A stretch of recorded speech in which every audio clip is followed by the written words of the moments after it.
Good morning or good afternoon. This is Hatem. I'm from Cairo, Egypt, and this is my CS50 MySQL or Introduction to Databases using SQL course final project. So, I have decided to have my final project be presented through my or considerably our app, which is Tawabiry.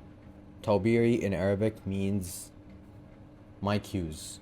So Tawabiry is a queue management system that has a mobile first approach, and this mobile first approach allows people basically as if you are having Uber Eats, or at least in the Middle East where we use an alternative called Talabat. You can see the nearby restaurants and cafes and order from these places. We approach the same thing, however, we help you queue into places that are nearby you, whether they're printing services, barbershops, beauty hair salons, clinics, groceries, and so on and so forth. The list can go on and on, with further, of course, future expansions and so on. And that's why for my final project, I've decided to give a quick replica of our current database and how it's designed in terms of queries and schema. It's not the full thing. However, I decided to develop a mini version of our current one so I can demonstrate on it. So as you can see, here's the outline. Okay, we have business partner network, smart wait time optimization, and of course digital queue management. Here's a quick background of it, one of the posters, so on, brochures, and yeah. So let's take a quick look at the diagram. As you can see, this diagram is generated using the Mermaid code editor.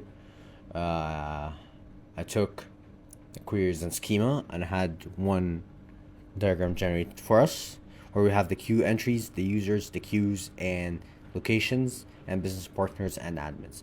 What this does basically is the admins are the Tawabiry employees, which have or are allowed to using their email and password and whatever their role is inside Tawabiry organization to manage the business partners that are more are on board with us. For the business partners, of course, we have the table, which we have, of course, a unique IDs, the primary key, a business name that shouldn't be null, of course, contact phone number, contact email, which is optional. The contact phone is essential, since in Egypt people mostly prioritize phone numbers over emails, especially small businesses. The GAFI number, or basically the tax number, tax ID. Password, of course, approval status, that is pending when they first register until we approve as an admin, and then of course the create ad. Locations, of course, is the locations per partner. The partner can have is a one-to-many relationship where each partner can have one to more locations. They cannot have 0 locations.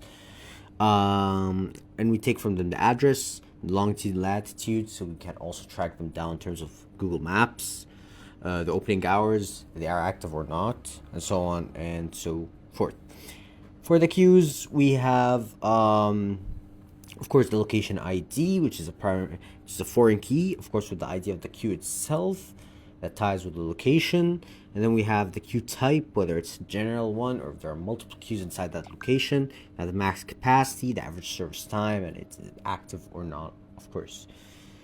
This, of course, is obviously related to, or has a relationship with the queue entries, because we need to track how many users, their user IDs, their ticket numbers, their optional names if included, whether it's through the app or if they queued anonymously, if they went to that location and they're queued through scanning the QR code, or the staff enters them manually, and so on.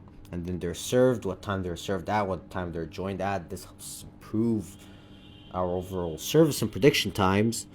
Nevertheless, the actual users, which are tied to the queue entry themselves, if they're not anonymous, and if they use the app, are they premium or not, because this helps us to maybe notify them with phones, etc., and so on.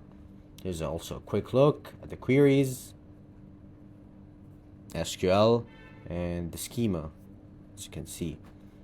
And finally, the preview of the design, as you can see here. Functional requirements covered, entities all decided, optimizations and limitations.